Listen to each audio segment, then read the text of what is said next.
Halo profesional, berjumpa kembali di channel YouTube saya John Salfonso, trainer profesional. Saat ini saya akan sharing dengan judul training Business to Business Marketing Strategi. Video ini sangat penting dan dibutuhkan oleh para profesional di bidang sales marketing dan juga para entrepreneur. Saksikan video ini sampai selesai.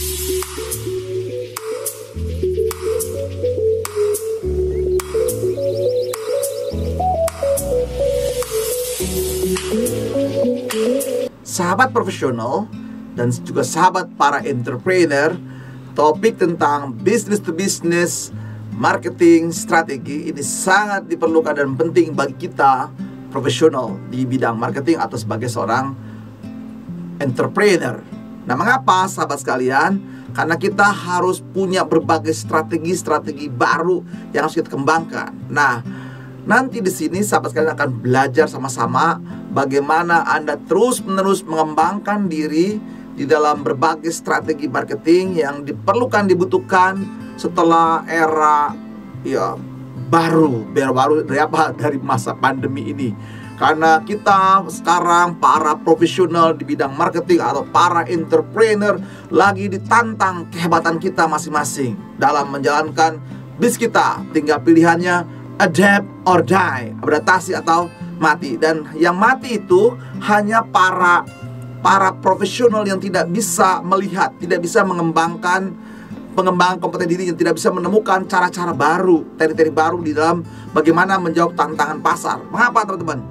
Karena pasar sekarang lagi mencari bentuk barunya, melakukan shifting baru, pergerakan baru yang mungkin selama ini kita tidak tahu, tapi sekarang harus tahu dan harus paham sahabat sekalian.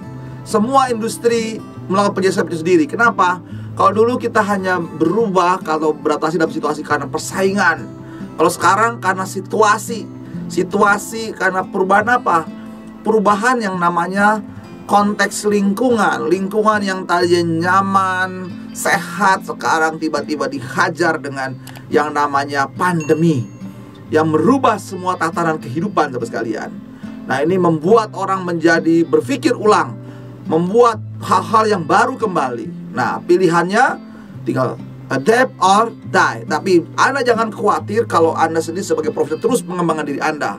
Nah, disinilah perlunya Anda terus-menerus beradaptasi terhadap lingkungan. Lingkungan itu apa saja yang sudah Anda ketahui sebenarnya ilmunya sahabat sekalian. Yaitu Anda punya namanya strategi. Di sana Anda tidak belajar namanya menggunakan SWOT analysis. Itu jangan lupa sahabat sekalian ya. Itu selalu ingat, tetap perubahan itu tetap kembali lagi ke ilmu dasar, yaitu mempelajari kembali berbagai strategi dengan menganalisa terlebih dahulu faktor internal dan faktor eksternal dengan pendekatan strength weakness untuk internal, lalu opportunity and threat lihat ke faktor eksternal Anda. Nah, dari situ Anda membuat karya-karya baru. Nah, di sini diperlukan sekali yang namanya SDM berkualitas. Yaitu apa? Ya Anda.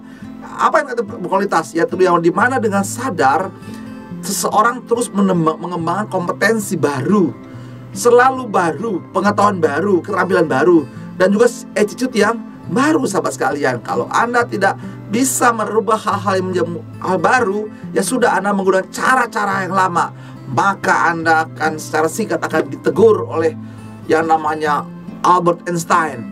Hanya orang gila ya yang mau ingin sesuatu yang baru tapi cara-caranya masih cara yang lama gitu ya. Jadi lo gile gitu ya, kita gila gitu ya, mau mendapatkan hal-hal baru tapi menggunakan cara-cara yang lama sahabat sekalian. Jadi mari sahabat sekalian, kita terus mengembangkan diri kita untuk menjadi lebih baik lagi dari kemarin. Bahkan kita sedang dipaksa oleh kondisi, situasi yang mengerikan ini sahabat sekalian. Dan Anda sebagai profesional di bidang marketing dan sales menjadi ujung tombak sekarang. Anda di depan menjadi lokomotif menggerakkan bisnis Anda. Anda sebagai seorang entrepreneur juga harus bisa menggerakkan diri Anda dan menggerakkan perusahaan Anda dan organisasi Anda menuju apa? Melewati masa krisis ini dengan baik. Nah, oleh karena sahabat sekalian, siapa yang memulai? Yang pertama dari para pemilik, para owner di sini harus benar-benar bisa melihat rotasi. Nah, kalau para ownernya tidak bisa melihat, maka Anda sebagai profesional harus membantu, menolong para ownernya, para pemilik ini untuk melihat bagaimana situasi bisnis saat ini. Lalu bagaimana Anda mesti melakukan perubahan yang baik dari segi marketing, dari segi sales dan semuanya, supaya Anda bisa beradaptasi. Lalu juga Anda bisa melihat mitra-mitra Anda, siapa kira-kira bisa diajak berubah. Nah, mitra-mitra Anda adalah seluruh aspek bisnis Anda. Lalu juga Anda bisa menggandeng juga para supplier Anda, bisa berubah juga mereka, dan juga siap juga untuk juga bagian distribusi Anda, retail Anda, Anda bisa juga ajak untuk berubah semuanya, karena semua berubah semua sahabat sekalian. Dan begitu pun juga pesaing Anda juga berubah. Ini lihat semua perubahan terjadi. Bahkan masyarakat Anda yang ada di kota berubah, pemerintah juga berubah, perbankan juga berubah, pemerintah berubah, asosiasi berubah. Apalagi sahabat sekalian, yaitu customer Anda berubah. Pendekatannya, bagaimana berkomunikasi dengan Anda, bagaimana bertransaksi dengan Anda, pasti berubah. Jangan lagi berpikir di masa lalu yang telah lewat sahabat sekalian. Mari kita terus kembangkan diri Anda, diri kita kembangkan terus dengan belajar terus menerus. Inilah pentingnya belajar business to business atau B2B marketing strategi. Semoga Anda bisa belajar. Mari kita belajar bersama-sama untuk lebih sukses dalam pengembangan diri sebagai seorang profesional. Apa saja yang dibutuhkan bagi profesional untuk mengembangkan dirinya? Nah, mengembangkan profesionalismenya. Kan bagi sahabat sekalian ya, semua berujung. Nah, berujung nih sahabat sekalian ya, kalau Anda paham sebagai profesional, yaitu profesional harus bisa mencapai target. Kalau Anda profesional, Anda entrepreneur, tidak bisa mencapai target, ya sudah, tinggal tunggu selesainya saja bisa Anda. Jadi secara hal prinsip dasarnya adalah seorang profesional, seorang entrepreneur harus bisa mencapai target. Target yang ditentukan organisasinya. Contohnya, kalau secara corporate target, yaitu di mana perusahaan harus bisa mencapai profit, sahabat sekalian, dan terus tumbuh. Nah, ketika tumbuh, maka ada dua variabel yang akan mengisi di sini, yang pengaruhinya, yaitu variabel revenue, pendapatan. Ya, berarti ini tugasnya bagian marketing, bagian sales, yaitu terus-menerus meningkatkan revenue-nya. Apapun situasinya harus mencapai revenue, harus mendapatkan revenue, mendapatkan pendapatan, penghasilan di situ. Dengan cara mengkonversi produk Anda menjadi cash kembali. Yang tadinya cash Anda beli produk atau membuat produk baru, maka cepat kembalikan lagi menjadi cash kembali sahabat sekalian. Nah, begitu pun juga sisi yang pengurangnya, ya kalau revenue harus positif. Sisi pengurangnya adalah cost. Nah, cost ini departemen di luar sales marketing adalah departemen cost. Mereka harus berpikir cost reduction strateginya seperti apa. Nah, nanti itu kami bahas. Tapi sekarang kita fokus bagaimana revenue hanya pendapatan Anda terus-menerus meningkat. Nah, itulah pentingnya Anda berpikir ulang, berpikir hal baru, kompetensi yang baru seperti apa yang harus miliki. Nah, untuk meningkatkan Anda sebagai profesional di bidang marketing, di bidang B2B, maka ada banyak hal yang harus Anda persiapkan sahabat sekalian. Yaitu pertama, ya kompetensi Anda. Apa saja kompetensinya? Ya, Anda harus memahami ya konsepnya, prinsip dasar, teori dasar yang namanya marketing. Itu dulu harus dikuasai. Dari situ kalau Anda sudah menguasai hal mendasar, Anda bisa mengembangkan. Kalau Anda tidak mengerti hal mendasar, filsafat marketing, ya sudah, Anda akan menggunakan cara-cara lama terus menerus. Lalu yang kedua, harus mengerti tentang selling, cara menjual. Cara menjual, nanti di dalamnya itu ada bagaimana cara presentasi, cara negosiasi, cara bangun jejaring bisnis dan sebagainya sahabat sekalian. Nah, itu harus dikuasai kompetensi di sini. Lalu kemudian juga Anda harus menguasai namanya strategi, kompetensi strategi harus dimiliki, strategi dasar dimiliki ya. Nah, ini formulasi strategi harus dikembangkan dari membuat konsep, bagaimana membuat strategi, apa dasar strategi harus dikuasai. Nah, kemudian sahabat sekalian, dari pemahaman strategi ini Anda baru mengembangkan strategi marketing. Strategi marketing dalam konteks business to business dan sebagainya, begitu ya. Karena strategi marketing di sana ada berbicara yang namanya strategi promosi, strategi produk, strategi price, strategi placing dan sebagainya sahabat sekalian. Nah, ini harus dikuasai sahabat sekalian. Dan juga Anda harus punya kemampuan namanya di sini kompetensi, yaitu problem solving. Kreatif problem solving harus dikuasai. Anda bisa lihat dari video-video yang lain sahabat sekalian ya. Kreatif problem di sini. Kemudian apa lagi? Anda punya kemampuan di dalam berkomunikasi dengan semua pihak tadi, dengan pemilik, dengan mitra kerja Anda, dengan supplier Anda, dengan distributor Anda, customer Anda, kompetitor Anda. Harus bisa komunikasi sekalian, melihat dengan masyarakat, dengan pemerintah, dengan perbankan Anda, dengan asosiasi dan berbagai hal, pihak-pihak. Anda harus membangun komunikasi di sini. Nah, di sini pentingnya sahabat sekalian dalam B2B juga, yaitu kemampuan membangun relasi. Terus menerus harus kreatif membangun relasi supaya jangan berhenti. Karena relasi yang saat ini kemarin mungkin bisa, tapi sekarang sudah nggak bisa lagi. Maka harus membuat relasi-relasi baru yang lain. Jadi kemampuan ya, kompetensi membangun relasi. Relasi ini penting banget sahabat sekalian untuk dikembangkan. Ya, ini harus dijalankan terus menerus. Membangun trust sahabat sekalian ya. Jadi membangun jejaring makin hari makin besar, makin banyak. Nah, juga jangan lupa sahabat sekalian dengan konsep perkembangan baru ini. Kalau dulu Anda belajar marketing, ya belajar selling hanya 2 pendekatan, yaitu direct, indirect. Direct juga yaitu Anda ketemu face to face, menjual. Lalu indirectnya hanya menggunakan telemarketing atau menggunakan website saja. Nah, sekarang sudah menggunakan digital marketing. Berarti mau tidak mau Anda harus mengembangkan konsep baru dalam berkomunikasi dengan pelanggan Anda. Apakah Anda perlu masuk di marketplace kah? Nah, itulah yang dikembangkan. Apakah Anda masuk di Facebook, di YouTube, di Instagram, dan sebagainya. Ya mungkin dulu Anda belum kenal, tetapi bagi teman-teman kaum milenial, ini sudah biasa sahabat sekalian. Jadi, siapkan diri Anda terus mengembangkan diri Anda, kompetensi Anda, supaya bisa menjalankan fungsi marketing business to business. Sahabat profesional, seperti Anda ketahui bisnis model. Nah, bisnis model di dalam konteks marketing atau sales ini ada yang menyebutnya kalau Anda bisnis dari yang namanya yang paling dasar, business to customer, artinya B2C ya. Kalau Anda ketemu ya dengan customer langsung, end user, itu business to customer, B2C. Atau juga bisa terjadi customer to customer, bisa juga ya sahabat sekalian ya. Ada juga bisnis dengan bisnis ya. Kalau tadi bisnis to customer, Anda memproduksi sesuatu, misalnya Anda memproduksi kue, lalu Anda jual di toko langsung ya. Anda menjual sendiri langsung ke user, langsung Anda berikan, Anda jual. Nah, itu ke customer langsung dia konsumsi. Nah, itu bisnis to customer. Sekarang B2B saat ini seperti ini sahabat sekalian, yaitu Anda menjual ke bisnis juga yang akan dia memberikan nilai tambah untuk dijual kembali. Contoh, Anda menjual raw material. Lalu raw material tersebut, misalnya Anda menjual ayam. Lalu ayam ini dibeli oleh pro makan. Lalu ayam ini diolah, kan begitu ya. Diolah menjadi ayam goreng, ayam rendang, dan sebagainya. Nah, itu diberikan yang tambah lagi. Itu namanya business to business ya. Dipakai lagi, diproduksi kembali.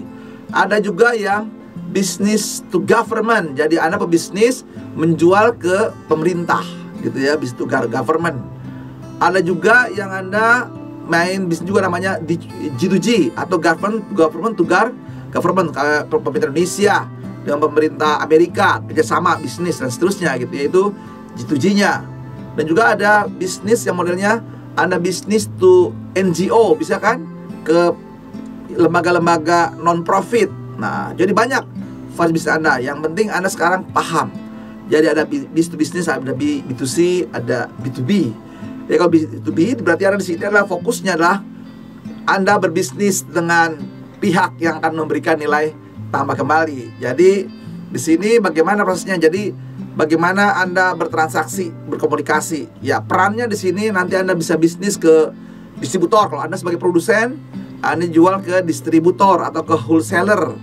Gitu ya, mereka untuk dijual kembali. Atau Anda juga bisa menjual dari Anda sebagai manufacturing, sebagai produsen, jual ke agen ya, bisa juga, atau jual ke broker, atau juga Anda menjual ke pihak-pihak perantara lainnya ya, bisa bisnis dengan Anda ya. Jadi Anda bisa melihat, jadi di sini ya, Anda menjual jadi kepada institusi suatu lembaga lain, bukan end user. Nah, itu intinya sahabat sekalian. Jadi Anda bisa langsung bisnis to bisnis dari pabrik ke pabrik bisa, dari pabrik ke agen baru ke user bisa gitu ya, atau Anda produsen langsung ke industri bisa, dan seterusnya. Itu bentuk-bentuk variasi.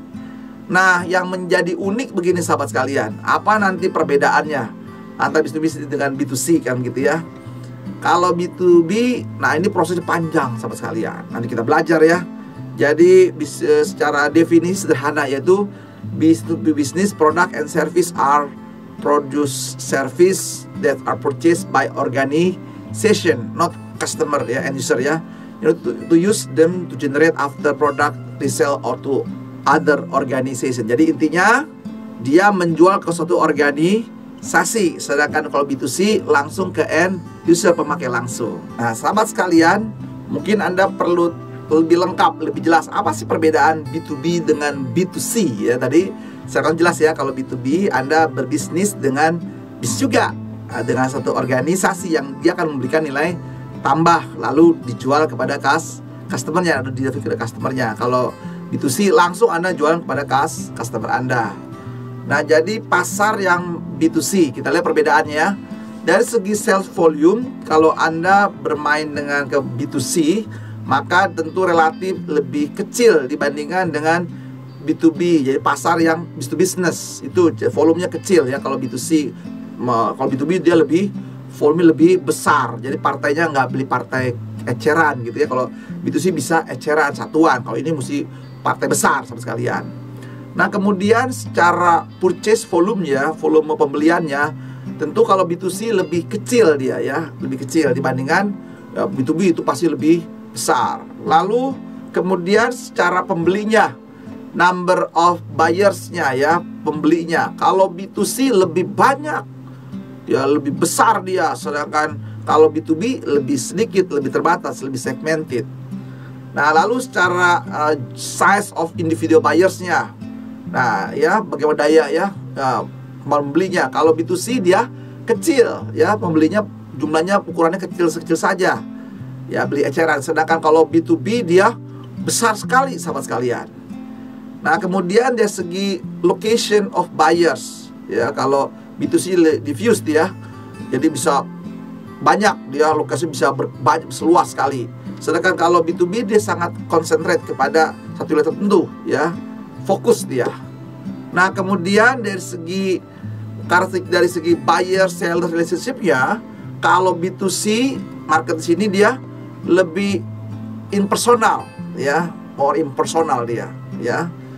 B2C ya langsung ya, bersentuhan personalnya. Kalau B2B itu harus lebih akrab, lebih dekat lagi ya, karena dia dari kecil terbatas, jadi seperti itu. Kemudian secara nature of channel-nya, kalau B2C itu direct langsung, less direct, kecil ya. Kalau B2B bisa tadi kan luas ya, dari pabrik ke wholesaler, distributor, lalu ke agen, lalu ke user, bisa bertanya, bisa panjang. Jadi bisa banyak channel-channel distribusinya ya. Lalu dari segi yang namanya buying of influence-nya, nah jadi yang terlibat di dalam pembelian, yang mempengaruhi dalam pembelian di sini ya. Yang pengaruh itu kalau B2C dia lebih apa?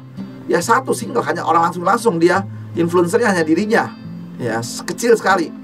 Kalau B2B dia bertingkat, multiple, karena yang nanti mengambil keputusan ada banyak ya pihak-pihak yang terlibat di sana dalam menginfluence proses pembelian di sini, dari mulai usernya nanti ya, kemudian apalagi buyernya, kemudian bagian quality controlnya, atasan dan sebagainya sekalian. Nah kemudian juga perbedaan juga dari segi produk. Nah kalau B2C lebih product driven, dilihat di produk ya. Sedangkan kalau B2B lebih ke relationship driven, pergerakan dari hubungan. Nah ini penting sahabat, makanya kita lihat nanti dari hal-hal seperti perbedaan ini, maka Anda perlu melihat apa yang mesti dilakukan nanti waktu menggunakan marketing strategi B2B kan gitu ya. Lalu secara value-nya sifatnya langsung perluasan karena secara transaksi aja. Lagi-lagi kalau B2B hubungannya jadi memaksimalkan nilainya itu dengan cara membangun terus hubungan yang baik kan sahabat sekalian ya. Nah, kalau secara target dia, target marketnya luas kalau B2C ya. Kalau B2B tadi hanya ke kecil saja. Lalu kalau proses pembeliannya single step satu, kan langsung B2C ya, langsung close or not gitu ya. Kalau dia buying prosesnya, kalau B2B tadi banyak terlibat sini. Nah, sahabat sekaliannya, jadi perlu kita perhatiin baik-baik nanti. Jadi bagaimana kalau brand identity-nya untuk B2C di sini repetisi ya, prinsip di sini. Nanti bisa pengulang-pengulangan. Kalau dari segi B2B dia brand identitasnya di sini yaitu lagi tetap relationship-nya di sini. Nah, secara merchandising-nya di sini activity view-nya sangat cepat ya, purchase activity-nya. Sedangkan kalau namanya B2B dia lebih educational and awareness ya, untuk membangun namanya aktivitas supaya lebih memahami klien kita. Lalu secara emotional buying ya, di sini dari statusnya sama sekalian ya, keinginannya dan juga harganya, biasanya emosi pembeli, daya belinya kalau untuk B2C. Sekarang B2B adalah lebih rasional ya, rasional sini prosesnya ya, juga termasuk juga bisnis value-nya. Nah, kalau sekarang B2C di sini ketakutannya itu ya, keputusannya kalau kesalahannya sangat terbatas, kecil, sedikit ya ketakutan di sini. Tapi kalau B2B risiko sangat besar sekali. Jadi hati-hati, begitu bersalah mengambil keputusan maka bisa rusak semuanya. Nah, itu sahabat sekalian, jadi perbedaan antara B2B dengan B2C. Makanya penanganan B2B di sini harus benar-benar hati-hati, harus punya kompetensi yang baik pihak-pihak yang terlibat dalam B2B. Sahabat profesional, sekarang Anda telah memahami yaitu apa itu business to business, apa itu business to C. Jadi ya, karena kita judulnya kan business to business strategi marketing. Nah, sekarang kita kalau sudah memahami apa itu B2B-nya, sekarang saya akan berangkat ke kata-kata strateginya sahabat sekalian. Baru nanti kita akan hubungkan kaitannya dengan formulasi strategi marketingnya sahabat sekalian. Nah, secara konsep sahabat sekalian, strategi itu adalah ya banyak-banyak pengertian berbagai definisi. Tetapi kalau kita berangkat dari rasionalnya, kalau orang membuat strategi itu pasti ada dasar sesuatunya. Karena strategi itu adalah hubungan sebab akibat. Sebab ini maka punya strategi ini sahabat sekalian. Nah, apa sebabnya? Nah, sebabnya itu biasanya Anda dimulai dengan namanya ya, pertama membuat namanya visi misi. Kalau Anda perusahaan baru, tentu Anda membuat dulu visi misinya apa. Visinya apa nih perusahaan ini mau dibuat jadi apa. Nanti kan dijabarkan detailnya. Nah, biasanya sih sahabat sekalian dimulai dengan analisa ya, atau bahasa keren disebut visibility study-nya. Nah, itu bahasa keren kalau Anda dulu kuliah ya, belajar manajemen, ada visibility study sebelum Anda membuat suatu berbagai strategi-strategi perusahaan. Nah, oke, itu kita sederhana saja. Biasanya dimulai dengan melakukan SWOT analisis. Jadi analisisnya ini lengkap ya. SWOT itu singkatan, S-nya strength, kekuatan, W-nya weakness, kelemahan, O-nya opportunity, peluang-peluang, threat-nya itu hambatan-hambatan. Nah, S sama W-nya strength weakness itu analisa ke dalam organisasi kita. Sementara opportunity threat-nya analisa ke keluar. Jadi kita di sini melakukan analisis ke dalam dan ke luar, analisa ke dalam organisasi kita dan juga keluar. Nah, keluar siapa saja? Nanti dilihat dari customer kita dan kompetitor kita sahabat sekalian. Itu kita lihat ya, customer dan kompetitor kita. Jadi kita melihat kalau keluar itu customer dan kompetitor kita. Kalau ke dalam, bagaimana Anda bisa mensupport, mengisi peluang-peluang itu ya. Nah sahabat sekalian, jadi mulai dengan analisa. Nah nanti apa yang dianalisa, aspek-aspeknya, variabel yang digunakan itu bisa luas sahabat sekalian. Anda bisa menggunakan analisis ya, kalau Anda secara makronya gitu ya, Anda bisa dasarnya menggunakan analisis menggunakan namanya PESTEL toolsnya. Jadi variabelnya itu bagaimana Anda menganalisis aspek politiknya, aspek ekonomik, aspek ya S-nya sosialnya, ada teknologinya, environment-nya, dan aspek legalnya. Dari situlah nanti Anda melihat kekuatan ke dalam gimana, keluar aspek ke dalam gimana, aspek keluar seperti apa. Dari PESTEL. Nah, bisa juga Anda menggunakan sisi marketing. Saya, kalau Anda sudah berjalan, bisa Anda berarti Anda melihat ke dalam aspeknya, aspek marketing Anda. Nah, marketing itu kan apa yang Anda analisa? Biasanya kan segmennya. Nah, apakah gimana segmen Anda kuat nggak ada layani segmen tersebut? Lalu targetnya, lalu bagaimana ya STP-nya ya, namanya positioning Anda saat ini itu dianalisis gitu ya, analisa pakai SWOT. Atau juga Anda menggunakan namanya marketing mix Anda. Apa saja? Ada aspek produk, aspek promotionnya, aspek placingnya, aspek pricingnya. Nah, 4 atau tambah lagi kalau 7P gitu ya, people-nya, prosesnya, sama ini ya visibility ini ya, product feature-nya sekalian ya. Nah itu kita lihat. Nah, itu menjadi tantangan buat sahabat sekalian ya. Jadi mau pakai 4P atau 7P terserah Anda. Ya, itu bagian-bagian value-value yang Anda akan analisa ya. Kalau isinya marketing Anda, itu kan baru satu aspek, yaitu marketing. Nah, itu ya dianalisis pakai SWOT-nya.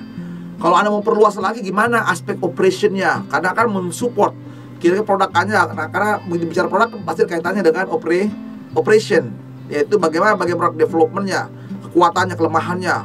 Lalu aspek apa lagi? Tadi kan bisa Anda kaitan begitu bicara operation, berarti Anda bicaranya 5M. Ada man, ada machine, ada material, ada metodenya, ada money-nya. Wah, buat lagi sahabat sekalian, mau aspek finance-nya. Jadi itu banyak sekali. Nah, dari sini ketika Anda sudah bertemu dengan informasi, data-data setelah Anda temukan apa yang menjadi kekuatan kelemahan Anda secara internal, gitu ya, dan juga melihat peluang-peluang ya di luar ya, aspek eksternalnya itu ada opportunity dan ada hambatan-hambatan. Nah, disinilah Anda bertemu dengan plus. Kalau kekuatan berarti plus Anda. Kalau menjadi weakness itu kelemahan Anda, berarti negatif. Lalu kalau Anda melihat peluang, opportunity berarti positif. Kalau hambatan berarti negatif. Nah, semua ini aspek-aspek dari variabel tadi, variabel marketing, variabel organisasi ini atau variabel makronya. Lalu Anda membuat namanya langkah-langkah strategis. Untuk apa strategis itu?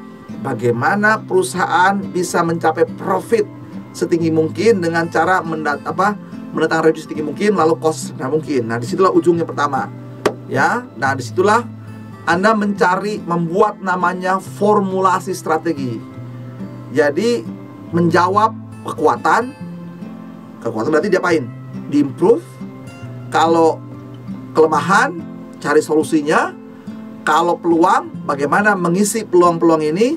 Kalau hambatan, bagaimana mencegah preventif korektifnya?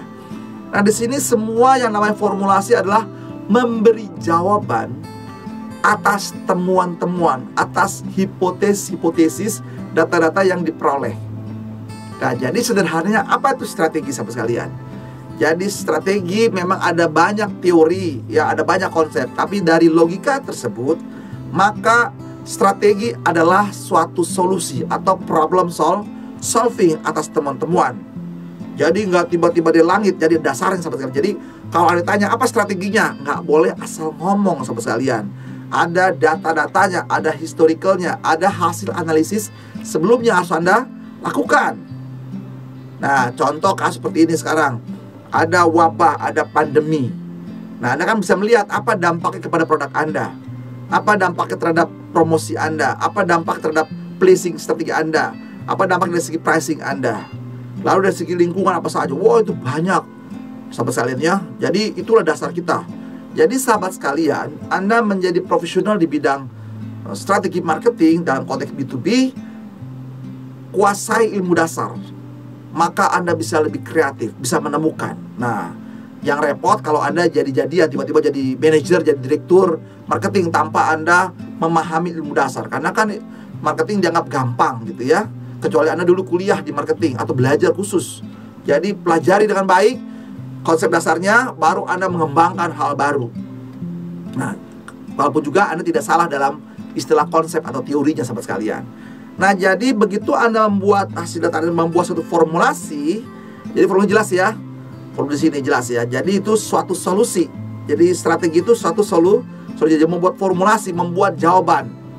Jawabannya terhadap ya tadi masalah-masalah tadi sahabat sekalian ya. Nanti baru Anda mulai formulasinya apa? Kalau konteksnya produk, ya itu berarti strategi product development, strategi promotion, strategi placing, strategi pricing. Baru nanti diturunkan dalam bentuk aktivitas marketingnya seperti apa. Nah, itu namanya jadi strategi implementation-nya.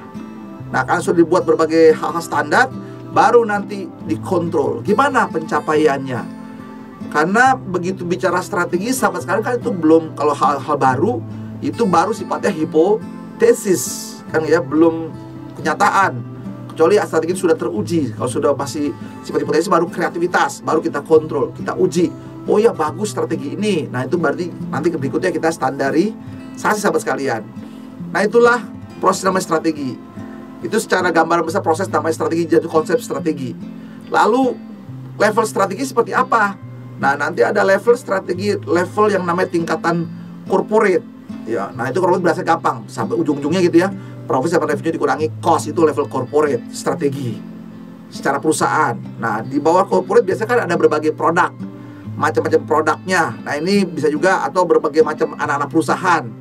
Karena mau pakai segmented perusahaannya gitu ya. Nah, di sini disebut namanya strategi bisnis unitnya, SBU-nya kan gitu ya. Ini kategori bisnis strategi ya, per bisnis unit. Karena misalnya departemen minuman A gitu ya, berarti kan dalam itu tetap aja ada fungsi-fungsinya. Ada fungsi marketing, ada fungsi finance, ada fungsi HRD dan seterusnya. Nah, berarti di bawahnya ini ada namanya fungsional strategi. Jadi kalau strategi marketing itu bagian dari fungsional strategi. Jadi kalau kita menggunakan B2B marketing strategi, berarti itu apa kategorinya? Fungsional strategi. Nah, berarti apa? Karena konsepnya hubungan sebab akibat, berarti strategi fungsional marketing ini dalam konteks B2B, dia tidak boleh lari dari corporate strategi, tidak boleh lari dari bisnis unit strateginya. Jadi hubungan sebab harus dia terhubung semuanya karena hubungan sebab akibat. Ingat tadi strategi adalah solusi sahabat sekalian. Nah, nanti pun Anda bisa ditambah dengan Boston Consulting Group-nya, BCG-nya ya, banyak. Jadi Anda harus terus bisa mengembangkan. Yang jelas strategi ini penting. Strategi harus ada hal-hal baru yang dikembangkan. Terus sekalian harus dibuat hal-hal yang baru supaya ya tadi ya kata abadnya, jangan sampai mau punya target yang baru tapi menggunakan cara-cara yang lama. Artinya menggunakan hal-hal strategi yang lama. Berarti Anda tidak kreatif sahabat sekalian. Nah, oleh karena itu sahabat sekalian, begitu bicara kreatif di sini yaitu sebagai solusi membuat suatu strategi baru begitu ya, berarti Anda punya kemampuan berpikir kreatif. Nah, nanti sahabat sekalian bisa lihat di video saya yang lain bagaimana membangun kreativitas dalam bisnis. Nah, secara singkat, kreativitas adalah Anda membuat hal baru sahabat sekalian ya. Nanti bisa menggunakan metode ATMI boleh, amati, tiru, modifikasi, atau buat lagi nama inovasi, atau Anda menggunakan teknik skimper, melakukan substitusi, kombinasi, adaptasi ya, memodify, memperbesar, purpose, atau ada eliminasi, lalu rearrange, bisa dipakai ya.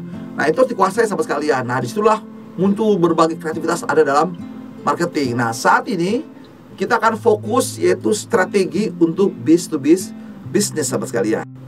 Sahabat profesional, ketika Anda sudah memahami konsep strategi, nanti Anda bisa mengembangkan diri yaitu konteks misalnya strategi blue ocean strategi, bisa saja. Jadi Anda mau mengembangkan strategi menciptakan laut biru di mana tidak ada pesaing. Nanti Anda bisa lihat di video saya tentang blue ocean strategi. Atau juga Anda mau strategi bisa yang namanya matrix strategi, bisa. Nah, tapi Anda terlebih dahulu mengerti hal-hal mendasar tentang marketing sahabat sekalian. Karena begitu punya strategi kan selalu kaitannya ke marketing itu ke STP, segmentasi, target, dan positioning. Jadi Anda menganalisis terlebih dahulu tadi. Bicara tentang segmen, perlu nggak segmennya dirubah? Segmen pasar yang mau Anda masuki gitu ya. Targetnya perlu dirubah nggak Anda? Atau diperluas begitu ya. Lalu gimana positioning Anda? Nah, ini menjadi tantangan bagi kita para profesional mengembangkan istilah-istilah strategi. Tapi kalau dia tidak mengerti hal mendasar, maka istilahnya jadi salah menyebutkan sahabat sekalian ya. Nah, oleh karena itu sahabat sekalian, begitu Anda menggunakan SWOT analisis, yang Anda analisa adalah tadi ya, kalau segi marketing adalah segmennya, target, positioningnya. Nah, Anda sekarang hanya kaitkan dengan namanya business. Nah, B2B Anda jualan ke siapa? Menjualnya, marketnya siapa?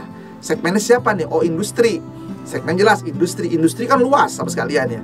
Oh, industri namanya industri manufacturing apa nih? Yaitu otomotif. Nah, otomotif kan luas juga gitu ya.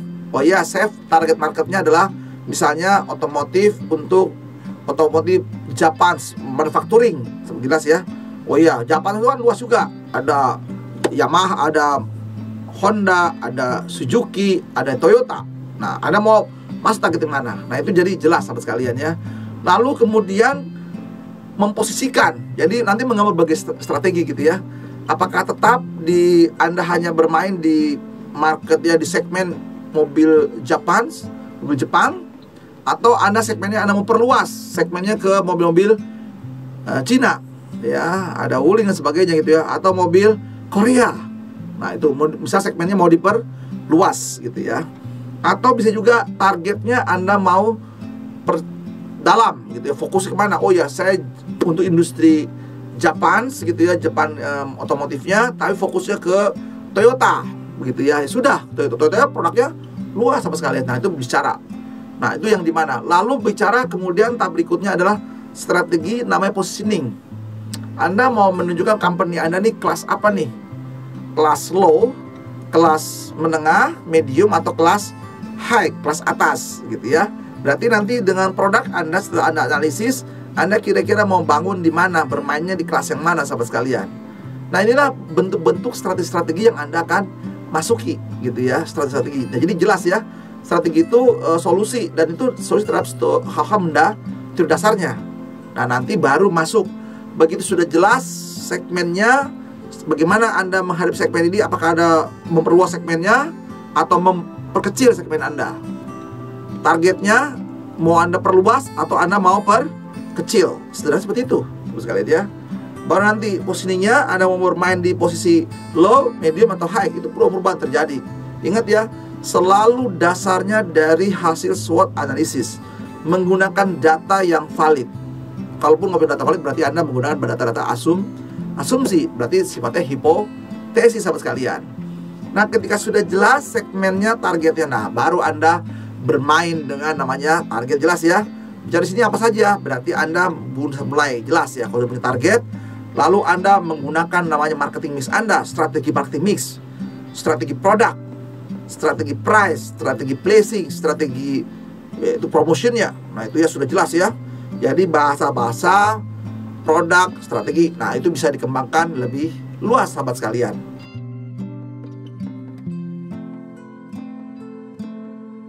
Nah, sahabat sekalian, setelah Anda tadi bermain dengan segmen target justru jelas, mulai Anda mengembangkan marketing mix-nya, strateginya. Nah, strategi marketing mix di sini ada disebutnya namanya strategi ya, sudah, tapi jelas jangan lupa ya, target sudah jelas. Bagaimana target ini bisa kita penuhi dari sisi produk, maka disebutlah strategi produk. Nah, strategi produk itu ada macam-macam sahabat sekalian ya. Tadi kan udah jelas dari segmennya dulu, apakah mau Anda main low, medium, atau high. Nah, nanti kaitannya dengan apa saja? Kaitan dengan kualitas, kaitan dengan merek, terkaitan dengan garansi, kemasannya, ukurannya, kan begitu ya. Nah, itu segi terkait dengan produk. Jadi apa yang Anda jual gitu ya. Jadi itu ada strategi branding, wow, itu kembangan lagi seperti ya. Jadi hal berasanya tahu dulu, nanti baru muncul istilah-istilah dalam dunia marketing strategi B2B-nya. Jadi apa nih?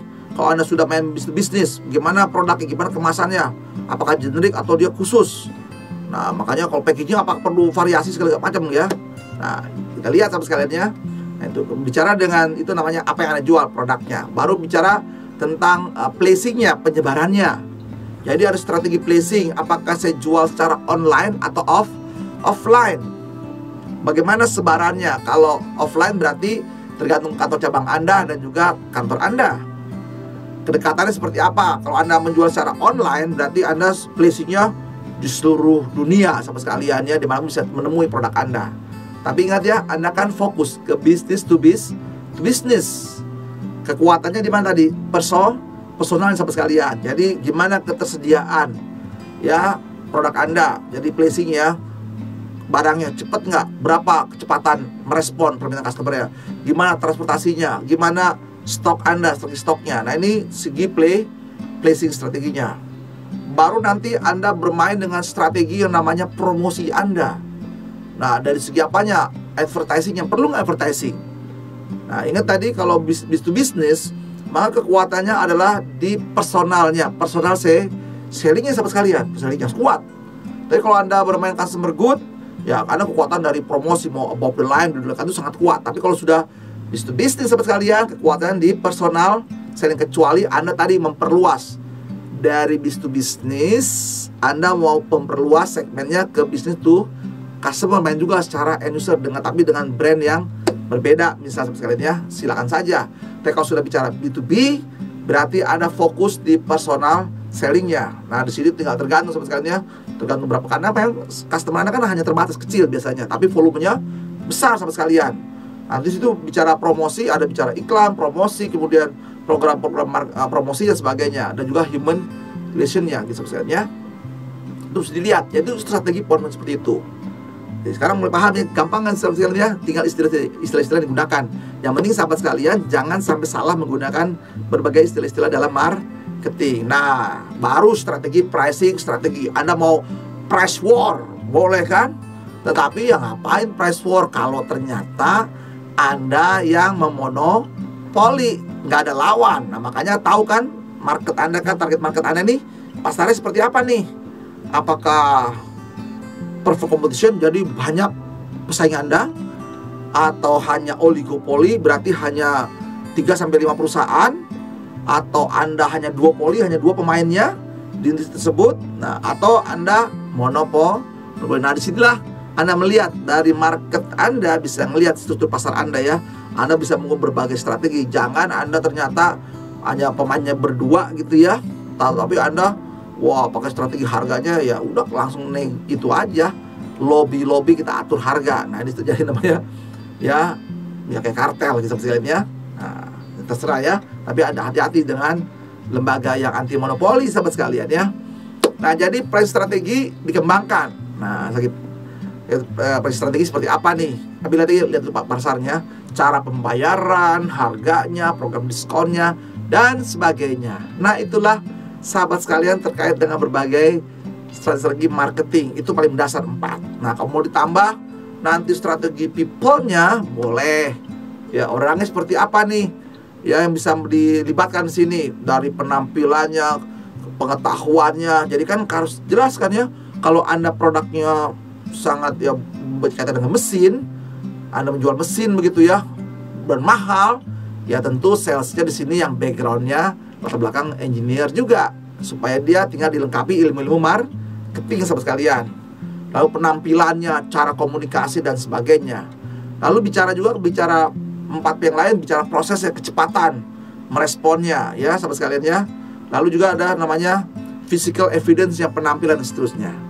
Nah itulah sahabat sekalian istilah-istilah strategi yang digunakan. Jadi tidak sulit ya kalau Anda memahami hal-hal mendasar. Nanti jangan pusing, wah ada strategi, ada macam-macam strategi. Nanti saya akan jelaskan. Setelah sahabat sekalian mengerti strategi-strategi dari masing-masing strategi marketingnya, nah sekarang baru kita dalam program eksekusinya. Siapa yang melaksanakan tersebut, semua strategi marketing B2B-nya? Ya udah jelas, nanti produknya, kualitas udah jelas kan ya, segala macam. Tentu Anda tahu segmennya, target semua supaya Anda tetap punya hubungan yang baik. Nah disinilah kekuatannya. Ingat tadi, kalau sudah B2B maka kekuatannya di personal sellingnya sahabat sekalian. Nah yang perlu Anda ketahui, memahami dulu apa itu namanya selling. Nah selling di sini sahabat sekalian adalah bagaimana Anda mencari pembelinya, lalu mempengaruhi ya, membujuknya, kemudian memahami ya kebutuhan mereka, harapan mereka, keinginan mereka, lalu Anda berusaha memenuhi apa yang mereka butuhkan, yang Anda harapkan. Nah berarti sahabat sekalian di sini bicara yang namanya marketing B2B dalam konteks ya pelaksanaan dari promosi, kekuatan dari personal sellingnya.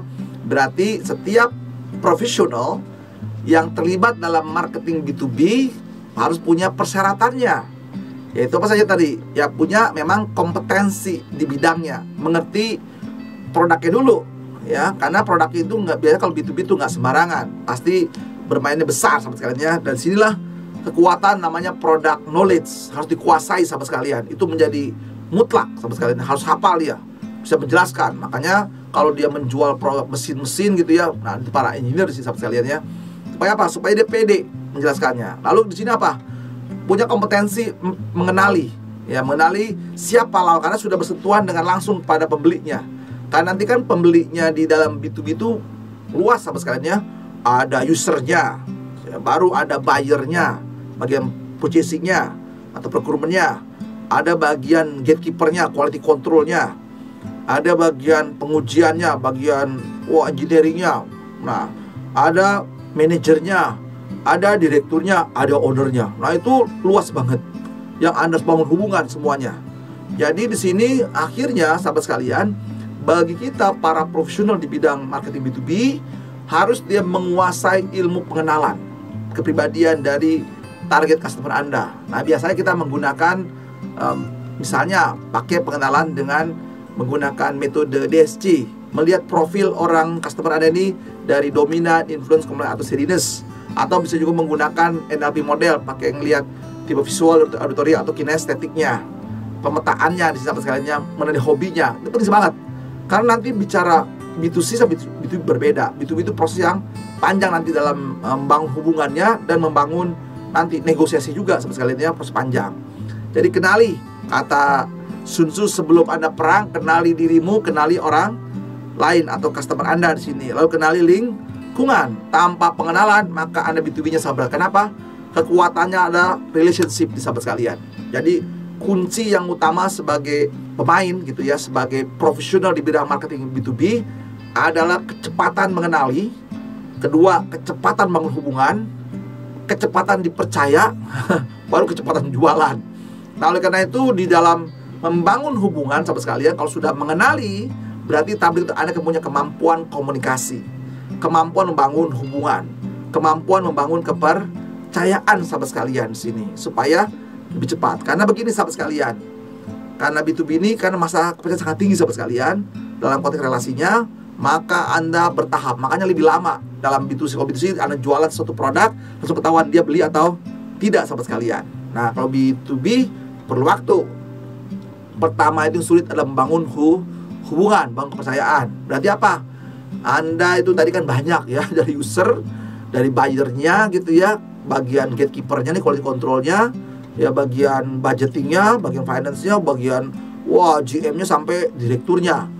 Nah, kalau udah direktur ya paling utama mengambil keputusan, ya sudah dekat aja direktur langsung, ownernya langsung. Makanya B2B itu bagi seorang marketing B2B harus punya kemampuan hobi-hobinya, menguasai hobinya para direktur, para owner. Kenapa? Kalau mereka yang ambil keputusan, ya sudah, ngapain dari bawah kalau bisa langsung di atas, bisa begitu ya. Jadi Anda bisa bypass dengan main golf bareng-bareng, melobi di sana, sudah bisa dipercaya bangun hubungan baik, langsung nanti langsung biasanya owner itu atau direktur itu langsung memberikan informasi kepada para usernya atau buyernya. Coba di follow up ini. Dan Anda sudah, tentu Anda juga berkualitas ya. Selain kemampuan bangun kepercayaan hubungan di tingkat level di atas, yaitu tetap juga harus bagus. Tapi tidak lupa juga sahabat sekalian, Anda produknya harus berkualitas. Jangan sampai Anda berkualitas tapi produknya tidak berkualitas sahabat sekalian ya. Nah, itu lihat produknya, karena tetap ada 4 aspek pengaruhnya ya. Produk, price, place, promosinya, sahabat sekalian. Jadi udah lengkap, kuat hal-hal teknis mendasar, tinggal Anda kemampuan skillnya. Setelah apa tadi? Menghubung dan kepercayaan tadi. Nah, kepercayaan itu panjang tahapannya. Dari tahap tahu, kenal, jadi teman, jadi sahabat, tanda kutip jadi pacar, jadi apa? Keluarga. Nah, ini aspeknya bisa satu targetnya ke user, ya, yang pemakainya, lalu buyernya, lalu siapanya? Bagian quality control gatekeepernya, bagian budgetnya, finance-nya, bagian GM-nya, direkturnya, ownernya. Itu sahabat sekalian, memang percaya semua pihak.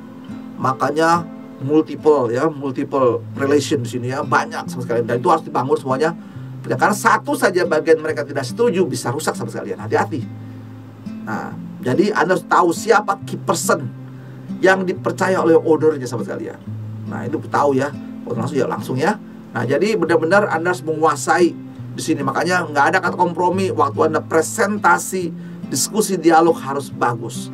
Nah, kemudian kompetensi yang lain adalah Anda mempunyai kemampuan yang namanya menjual dalam metode yang namanya konsultatif selling. Karena dalam dunia penjualan itu kompetensi yang dibutuhkan tuh memang dalam menjual itu ada 4 ya metode penjualan. Nanti Anda bisa lihat ya, di selling skill saya, video saya, yaitu teknik namanya hard selling, jual langsung. Nah, ini nggak cocok dengan B2B karena ini kan proses konsultasi. Kedua, soft selling. Nah, ini dipakai cerita bagaimana referensi Anda bagus. Ketiga, consultative selling. Nah, ini dibutuhkan. Lalu yang keempat, covert selling. Nah, ini ya. Tapi umumnya yang dipakai adalah 2, yaitu teknik yang namanya konsultasi, dan juga soft selling. Nah, itu yang dipakai sama sekali. Jadi harus kuasai semua sama sekali. Nanti kita bahas ya sekalian. Nah, itulah yang Anda perlu ketahui, hal-hal mendasar terkait dengan selling. Jadi Anda harus kuat di sini. Sahabat sekalian, secara sederhana siklus dari penjualan itu ya biasanya ada 4 step ya. Pertama tadi building trust. Ini penting sekali sahabat sekalian, fundamental. Dan yang Anda bangun kepercayaan itu tadi ya, dari user, buyernya, gatekeepernya, lalu bagian keuangannya, karena terlibat nanti dalam negosiasi dan sebagainya sampai level direktur dan ownernya. Bangun hubungan semua sahabat sekalian. Jadi seseorang di sini yang memainkan peran sebagai seorang penjual corporate atau B2B harus penuh percaya diri sahabat sekalian. Nah, setelah bangun percayaan berarti Anda harus mengenali, karena orang suka ketemu orang yang sama. Ya, silakan di matching, sesuaikan hobinya apa, cocok. Wah, makanya tantangan B2B ini sangat besar, kompleks. B2C masih kecil sahabat sekalian ya. Nah, sama B2G, nah itu seru juga sahabat sekalian ya. Dari setelah bangun hubungan baru dia mau terbuka apa yang dibutuhkan, apa yang diinginkan, apa yang diharapkan setelah Anda dipercaya, karena kan partainya besar. Lalu setelah dia membuka diri apa yang diharapkan, baru Anda memberikan solusi terbaik. Makanya menggunakan teknik consultative selling, baru Anda closing itu penjualannya. Nah, disinilah Anda mengembangkan kompetensi namanya CRM, Customer Relationship Management, mengembangkan, menggabungkan 3 ilmu ya, marketing, selling, sama service. Nah, secara detailnya sahabat sekalian, disinilah Anda harus memaintain hubungan, bangun relationnya, retentionnya, referral sama recovery-nya. Nah, ini penting banget sahabat sekalian ya. Jadi nanti siklus salesnya bisa dibagi dan sebetulnya dalam proses mencari prospeknya, karena kan termasuk prospeknya, setelah atau segmen targetnya, lalu juga bagaimana pertemuannya, mohon hubungannya dari semua pihak tadi, ya, baru bagaimana membangun relasi yang kuat, tidak percaya, lalu bagaimana Anda melakukan presentasi, mengenai kebutuhannya, lalu presentasi, lalu negosiasi di sini, baru closing tekniknya, lalu layanan lanjutan sama sekalian. Nah, jadi teman-teman harus punya kemampuan yang namanya teknik direct sellingnya sama indirect. Kalau indirect Anda pasti menggunakan teknik bertelepon harus bagus, karena kan nggak bisa suatu datang terus ya. Lalu juga ada teknik namanya internet marketing. Bagi marketing internetnya bagus, webnya ada bagus, semuanya contoh bagus. Nah, di sini sahabat sekalian, Anda pasti bisa mengembangkan berbagai teknik dalam penjualan dalam konteks marketing B2B strategi. Sahabat profesional, mari sekarang kita masuk ke teknisnya. Di dalam marketing ya, business to business marketing strategi dalam melakukan eksekusi. Tadi jelas ya, kita bicara eksekusinya sahabat sekalian, pelaksanaannya tadi kekuatannya jelas ya, bangun hubungan. Anda asumsi di sini setelah membangun hubungan, membangun relasi yang bagus. Oke, jadi relasi dari pendekatan marketingnya bagus, pendekatan salesnya bagus, lalu dari segi service juga bagus. Jadi 3 variabel dalam CRM ini harus bagus sekali bangun hubungannya. Dengan hubungan yang bagus, maka dia akan membuka diri, karena percaya. Biasa kan udah percaya hubungan bagus ya, tadi bukan dia udah percaya apa tadi, hubungannya kan tahu, kenal, teman, sahabat, jadi pacar, dia buat terbuka. Jadi keluarga, dia terbuka banget sama sekali ya. Nah, di sini kesempatan. Ingat ya, bangun hubungannya gampang, tapi begitu sudah masuk, Anda sudah asik begitu ya. Nah, disinilah cara-cara menggunakan teknik-teknik consultative selling sahabat sekalian. Nah, bangun hubungan, disinilah Anda mesti mencari. Ingat, dasarnya hanya problem solving teknik. Jadi fokus kepada problem identification sini. Nah, biasanya juga Anda bisa menggunakan teknik namanya spin selling model yang dikembangkan oleh Neil Rackham sekali. Jadi di sini apa yang harus dilakukan? Pertama, ya Anda mesti melihat apa situasinya. Tapi aslinya gini ya, teman-teman di sini proses sudah bangun hubungan, sudah dipercaya, dan orang itu mau terbuka. Nah, baru Anda kan kenalannya, melihat dari situasi yang mereka hadapi. Lalu ingat, Anda hanya bertanya, berarti kemampuan komunikasi Anda kan begitu ya. Komunikasi mempengaruhi orang lain di sini, yaitu apa? Gimana caranya? Apa situasinya? Oh, lari temukan apa yang menjadi masalah mereka. Nah, di sini situasinya ya. Nah, kemudian di sini apa problemnya yang mereka hadapi? Apa yang mereka tantangannya? Kalaupun nggak ada problem apa yang bisa Anda tawarkan bisa diimprove, dikembangkan gitu ya. Nah, ini yang menjadi tantangan sama sekalian ya. Dan persemua di sinilah tahap berikutnya Anda melakukan identifikasi semua baru di sini tahapannya apa? Anda memberikan di sini solusi yang terbaik. Nah, itu seperti itu gambaran sederhana sahabat sekalian. Jadi gini teman-teman, Anda bisa membantu. Nah, ingat ya, karena Anda menggunakan gaya konsultatif selling, jadi Anda mampu menemukan apa yang menjadi masalah mereka, situasi mereka. Lalu tanda kutip Anda berikan motivasi apa? Ya biasa motivasi kan reward and gambaran sederhana gini, Anda takut-takutin gitu ya. Itu apa dampaknya Bapak kalau ini dibiarkan? Mobil Anda akan rusak kalau tidak dirawat. Nah, itu kan ya, kerusakan bisa parah, biaya membesar. Nah, akhirnya dia harus perawatan rutin. Nah, itu sekalian ya. Atau Anda bisa menjelaskan secara reward juga. Anda dengan menggunakan produk-produk kami, Anda bisa tidurnya nyaman, nggak dipanggil-panggil lagi. Nah, itu. Jadi ada identifikasi. Berarti di sini Anda memang ahlinya di produk tersebut. Bahkan Anda bisa mempelajari juga apa yang menjadi tantangan. Bahkan sahabat sekalian, bagi profesional yang terlibat di dalam marketing B2B, bahkan dia sudah seperti karyawannya perusahaan tersebut, karena dia terus-menerus melakukan observasi, melihat, jadi terlibat langsung, ikut membantu perusahaan tersebut supaya dia juga sukses. Kalau dia sukses berarti Anda pun sukses sahabat sekalian ya. Nah, inilah tantangannya, membangun hubungan ya, semua pihak dijaga terus.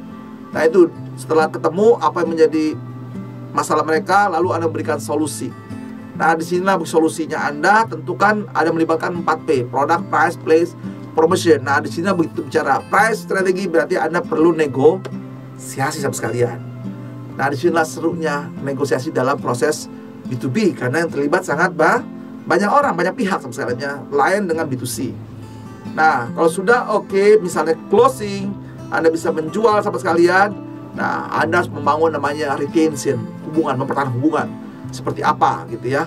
Bahkan sahabat sekalian, kalau sudah B2B, Anda bisa menjadikan mereka referral, menjadikan referensi. Lalu kalau ada masalah, Anda punya kemampuan namanya recovery. Nah, ini bagian dari CRM sahabat sekalian. Sahabat profesional, ketika Anda sudah dipercaya dan akhirnya mereka membuka diri, lalu masalah-masalah, lalu Anda mempresentasikan apa yang mereka butuhkan. Nah, ini rajin ya. Berarti Anda harus punya kemampuan melakukan presentasi di dalam penjualan. Nah, dasarnya tadi ingatnya Anda mempresentasikan apa yang menjadi temuan-temuan Anda. Nah, ini penting ya. Karena dasarnya tadi dari konsultasi selling Anda kan gitu ya. Temuan-temuan Anda, lalu Anda punya produk yang sangat unik yang bisa menolong klien Anda di sini sahabat sekalian ya. Berarti disinilah Anda punya kemampuan namanya presentasi sahabat sekalian. Anda harus pede, penuh percaya diri. Percaya diri ini artinya apa sahabat sekalian? Anda memang menguasai bidangnya. Anda menguasai produk dari klien Anda. Anda menguasai juga secara keseluruhan dari proses industri customer Anda. Jadi Anda bisa menjelaskan detail. Dan akhirnya apa? Karena Anda ada di tempat mereka terus-menerus mengobservasi, melihat terus-menerus, mendampingi mereka, mereka percaya Anda ada di mereka, Anda bahkan bagian dari mereka. Nah, tinggal ilmu presentasinya meyakinkan di sini. Anda punya kemampuan, skill presentasi, bisa dengan penuh percaya diri memaparkan temuan-temuan Anda. Inilah fakta-fakta, dampaknya seperti apa. Jadi apa analisis situasinya yang Anda temukan di perusahaan klien Anda. Temuan-temuan tersebut, masalahnya apa saja, menjelaskan faktor-faktor apa di sini, analisis persoalannya. Ya, paparkan semua hal penyebab-penyebabnya, Anda jelaskan. Anda telah melakukan verifikasi, menguji. Wow, apa keren ya? Ada kata-kata pengujian di lab Anda gitu ya, setelah pengujian di sini. Lalu Anda mengembangkan suatu produk-produk untuk memberikan solusi gitu ya, dengan kreativitas company Anda gitu, sebagai klien. Mengembangkan produk Anda gitu ya, dikembangkan di lab Anda, dan sekarang Anda tunjukkan ke mereka. Inilah kehebatan dari produk kami setelah meriset semuanya, dan inilah hasil seperti ini. Nah, lalu kita akhirnya ujung-ujungnya di mana sahabat sekalian? Kalau mereka setuju supaya dihitung apa manfaatnya. Biasa kan kalau orang membeli, apa sih untungnya buat saya kalau saya menggunakan produk yang baru yang Anda tawarkan. Nah, itu baru Anda bisa menjelaskan sahabat sekalian ya, apa benefitnya. Karena orang membeli ketika dia merasa untung, nyaman, memberikan nilai tambah. Nah, disinilah Anda ingat, Anda presentasi di hadapan dari user, kemudian apa, dari decidernya, pengambil putusannya, lalu gatekeeper, lalu influencernya, buyernya sahabat sekalian. Ini yang Anda harus bangun hubungan. Jelas ya? Ada usernya, ada influencernya, ada designer, ada gatekeeper, ada buyernya. Jadi presentasinya yang hadir di sana dari sisi keuangan, sisi teknikalnya, sisi produknya dan sebagainya sahabat sekalian. Makanya yang terlibat di sana waktu presentasi banyak pihak, dan mereka punya kepentingan dari berbagai sudut pandang. Mereka akan melihat nanti kenapa nanti waktu Anda masuk proses negosiasi atau dalam presentasi Anda terjadi tanya jawab sahabat sekalian. Setelah Anda melakukan presentasi hasil dari temuan-temuan Anda, lalu Anda menawarkan nilai tambah baru setelah Anda melakukan riset di factory Anda, begitu ya. Nah, lalu Anda mulai mendapatkan informasi, berbagai pertanyaan-pertanyaan yang sifatnya keberatan kah, penolakan kah, hal-hal, banyak hal, betul-betul pertanyaan. Nah, disinilah mulai muncul Anda wajib melakukan namanya negosiasi sahabat sekalian. Nah, berarti disinilah teknik negosiasi tingkatan business to business. Tadi ingat ya, yang terlibat di sana ada usernya, ada decidernya, ada influencernya, ada gatekeepernya, ada buyernya sahabat sekalian. Semua pihak terlibat di sana. Nah, intinya bagaimana sahabat sekalian? Bukan ujung-ujungnya kan bisnis. Tetap masing-masing pihak menginginkan namanya profit. Nah, bicara profit sahabat sekalian, kalau sisi Anda sebagai penjual yaitu meningkatkan revenue sahabat sekalian, itu pasti market share-nya harus meningkat karena Anda akan diberi target gitu ya. Lalu total cost-nya bisa turun dan sebagainya. Nah, di sisi si buyer, perusahaan klien Anda, pasti dia berpikirnya apa? Sisinya cost-nya sahabat sekalian ya. Gimana cost-nya nih? Apa value yang didapat? Nilai tambah apa yang didapat? Lalu bagaimana? Ya langsung ya berkaitan dengan produk. Kualitasnya apa? Servisnya bagaimana? Lalu ujung-ujungnya harganya berapa sahabat sekalian ya. Nah, disinilah terjadi poin-poin aspek-aspek yang dalam negosiasi. Makanya Anda pun nanti waktu terlibat negosiasi di sini ya terlibat ya, ada tim teknikalnya sama tim dari tadi mengenai aspek marketingnya. Begitu bicara marketing kan, produk, price, place, promosinya. Nah, ini terlibat. Jadi Anda kerja sama. Kalau pada pusing teknikalnya Anda tidak menguasai, kecuali Anda menguasai juga langsung ya. Jadi negosiasi di sini ya, yang perlu Anda pahami adalah terjadi tawar menawar, tukar menukar sahabat sekalian ya. Jadi pahami. Ya, berarti Anda harus menguasai ilmu teknik-teknik namanya negosiasi sahabat sekalian. Nah, disinilah pentingnya memahami hal-hal mendasar negosiasi. Jadi di sini Anda harus tahu ya, membuat berbagai strategi. Yang penting Anda kenali waktunya juga, aspek waktu, aspek informasi lengkap, supaya Anda jangan salah dalam nanti waktu negosiasi. Lalu lawan seperti apa, sumbernya seperti apa, dan juga apa tekanan dari internal Anda. Nah, ini supaya nanti bisa menentukan Anda bermainnya seperti apa dalam satu negosiasi. Proses negosiasi sederhananya gini sahabat sekalian. Biasanya kan ada mempersiapkan ya, ada checklist dulu siapa nih nanti. Lalu terjadi ada perdebatan karena diskusi yang punya pertanyaan dari klien Anda kan gitu ya. Lalu ada proses mengusulkan, ada tawar menawar. Itu seperti itu sederhananya. Jadi Anda sudah mempersiapkan dengan baik, mengeksplor semua kegiatan-kegiatannya, bagaimana sinyal-sinyal pembeliannya seperti apa. Lalu Anda terjadi namanya probing, tawar menawar di sini. Lalu terjadi tukar menukar, lalu closing sahabat sekalian. Nah, waktu closing di sini nanti ada pilihan-pilihan. Itu apa saja di sini? Ada yang langsung sesuai dengan harapan kita, enak banget ya, sukses negosiasinya. Lalu ada juga terjadi tidak sesuai dengan harapan kita ya, proses jadi lama. Hasilnya berarti di sini perlu apa? Perlu kompromi, perlu mengatur strategi lagi. Atau proses lama berisiko akhirnya terjadi gagal nih. Begitu gagal, maka di sini harus menggunakan teknik namanya teknik lobby. Makanya di dalam B2B karena besar nilainya, maka nggak ada kata gagal di awal. Harus ada namanya kalau sudah deadlock, nah perlu ada lobbying teknik. Nah, yang jelas strategi Anda dalam negosiasi di sini ada banyak yang digunakan biasa ya. Ada yang metode, nah kalau seperti gini, ini nggak boleh dipakai ya, loss win. Jadi Anda mengalah, ya, tapi kecuali Anda punya budget ya, biar dia mengalah deh untuk produk ini, tapi biar dia menang, itu loss win. Atau Anda menggunakan strategi, enggak, saya harus win karena saya tahu mereka butuh banget. Ya udah pakai aja, win loss, saya menang, dia kalah. Karena saya tahu mereka butuh banget, karena saya mono. Ya udah pakai aja win loss kalau Anda memang udah tahu monopoli dan orang itu nggak punya pilihan lain. Nah, cuman hati-hati sahabat sekalian ya. Nah, itu perlu diperhatikan baik-baik. Nah, ada juga teknik namanya, kalau belum sepakat terjadi namanya loss sudah saling mengalah gitu ya. Ya udah berarti mundur dulu, namanya deadlock di sini. Perlu ada lobby khusus. Nah, ada juga teknik namanya kompromi begitu ya. Di sini ada bentuknya namanya kolaborasi. Kalau kolaborasi itu udah Anda kerjasama memiliki industri baru, jadi ada investasi. Ada lagi namanya tekniknya mengakomodasi, loss win. Jadi saya loss, dia win, saya juga ada satu win. Jadi di sini terjadi namanya saya mengalah. Jadi ada kompromi sahabat sekalian ya. Ada tukar menukar. Nah, itu yang ideal seperti itu. Bagusnya ada kompromi. Di aspek ini saya menang, yaitu volume dia harus banyak belinya. Tapi sisi lain saya ada diskon, ada produknya pembayaran lebih panjang misalnya gitu ya. Nah, itu teknik namanya kompromi. Nah, ini biasanya dalam bisnis kebanyakan lebih ke kompromi. Karena kalau bicara win-win di sini sahabat sekalian, ya Anda harus bikin industri baru sama-sama, kerjasama kan begitu ya. Nah, itu sahabat sekalian yang perlu diketahui.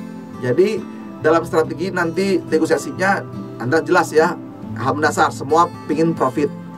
Nah, jadi karena butuh jangka panjang harus juga Anda analisis semuanya sahabat sekalian. Selalu ingat sahabat profesional untuk subscribe, klik loncengnya, beri tanda like, kasih komen positif, dan share video ini kepada sahabat-sahabat Anda yang memerlukan dalam pengembangan diri dalam konteks marketing atau sales profesional.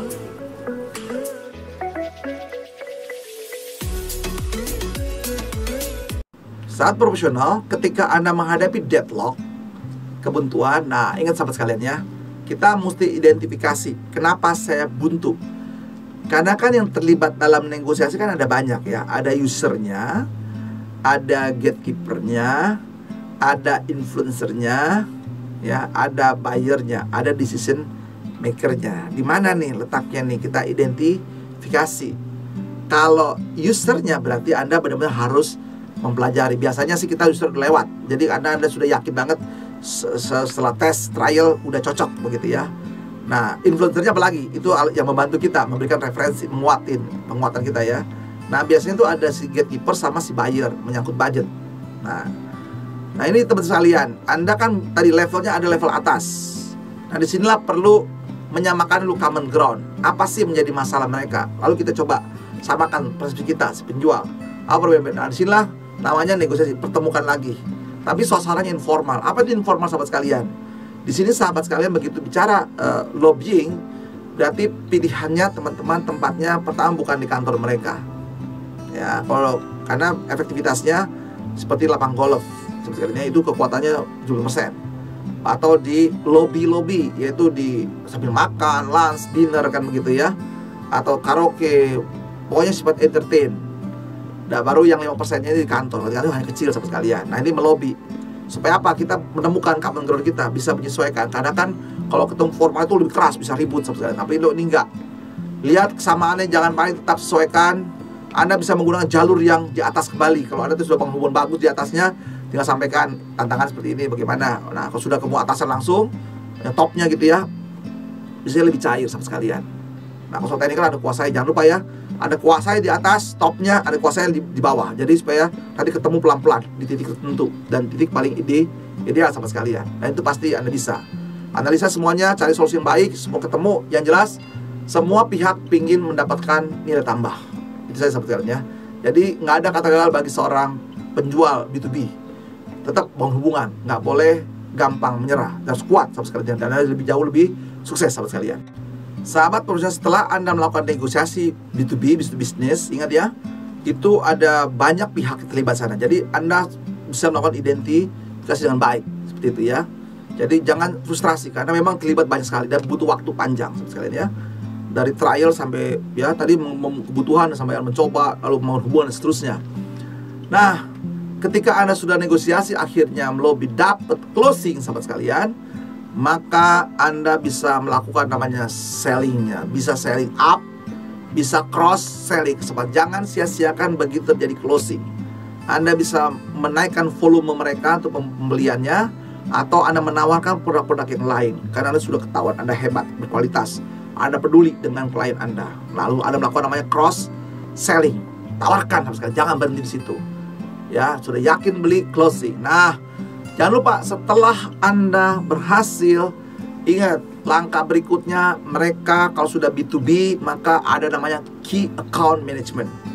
Tergantung volumenya dia membeli. Dari total bisnis Anda berapa persen dia menjadi customer Anda. Karena customer itu ada kategorinya ya, bagi kita sebagai perusahaan, sebagai provider gitu, sebagai supplier. Ada kelas A, kelas B, kelas C sesuai dengan teori Pareto. Nah, kalau klien kelas A, sahabat sekalian ya, penghasilan kita total 80% itu ya sudah digarap oleh perusahaan tersebut. Misalnya ada 3 perusahaan untuk kelas A, berarti Anda harus menjaga hati-hati karena masih bisa 40%, 30% dan seterusnya ya. Ini dijaga kelas A-nya. Baru perhatikan kelas B itu biasanya hanya menguasai 15%. Lalu kelas C hanya 5%, sahabat sekalian ya. Nah, ini sahabat sekalian menganalisis ya, menganalisis key account-nya. Kalau key account ini dijaga dengan baik, kalau dia memang besar, ya udah Anda jaga baik-baik. Berarti sebagian nyawanya perusahaan Anda ada di tempat klien tersebut. Berarti bila perlu ada orang khusus yang menjadi key account manager yang ada di tempat mereka, yang memonitor terus-menerus. Nah, suaranya mereka, begitu mereka bersuara, harus cepat merespon. Yang kelas-kelas A ini seperti itu sekalian ya. Makanya dijaga dengan bangun hubungan, namanya menggunakan CRM. Jadi Anda terus membangun relationship yang baik, membangun hubungan yang baik dengan klien ini. Taruh orang yang baik di situ ya, yang bisa membangun hubungan. Kedua, mempertahankan hubungan, retentionnya. Jadi Anda membantu membuat riset yang bagus untuk pengembangan mereka. Kalau mereka berkembang, Anda pun berkembang. Jadi ada di divisi Anda khusus gitu, apa yang bagian development untuk produk-produk mereka. Jadi sebelum mereka bersuara, Anda sudah juga bisa merespon, memberikan improvement sama sekalian ya. Jadi Anda terus update. Nah, ini dalam rangka retention. Jadi terus menerus. Akhirnya mereka sangat tergantung pada Anda karena memang Anda jago dalam berbagai riset, karena memperhatikan end user mereka gitu ya. Siapa usernya, customer mereka kan gitu ya. Anda memperhatikan dengan baik. Jadi Anda jangan hanya fokus kepada B2B Anda, tapi juga fokus ke customernya mereka gitu ya. Lihat apa menjadi first customer mereka. Jadi itu penting banget bagi seorang marketing di dalam B2B, melihat semuanya. Nah, jangan lupa ketika Anda sudah mereka bagus, Anda jaga dengan bagus, minta mereka menjadi referral Anda. Menjual kepada, kan tadi kan masih banyak target-target kita yang lain, segmennya, targetnya ya. Lalu kalau terjadi masalah, cepat-cepat melakukan recovery, pemulihan ya, bangun hubungan sebagainya. Nah, sahabat sekalian, Anda bisa mengembangkan berbagai teknik marketing B2B. Dan saat ini saya yakin ketika Anda membaca dengan sungguh-sungguh dan mulai mempraktekkan dari marketing B2B, Anda bisa melakukan improvement. Tapi sekali lagi, kalau Anda tidak menguasai hal-hal mendasar tadi, teori dasar marketing, tidak punya kreativitas, ya sudah, Anda tidak bisa memetakan, Anda nggak berkembang, nggak bisa menghadapi dampak dari wabah ini ya, dampak dari pandemi ini. Sekali lagi, Anda bisa kreatif, terus mengembangkan produk baru, terus mengembangkan, ada produk, price, place, promotion Anda baru, kembangkan terus. Semoga Anda sukses. God bless you.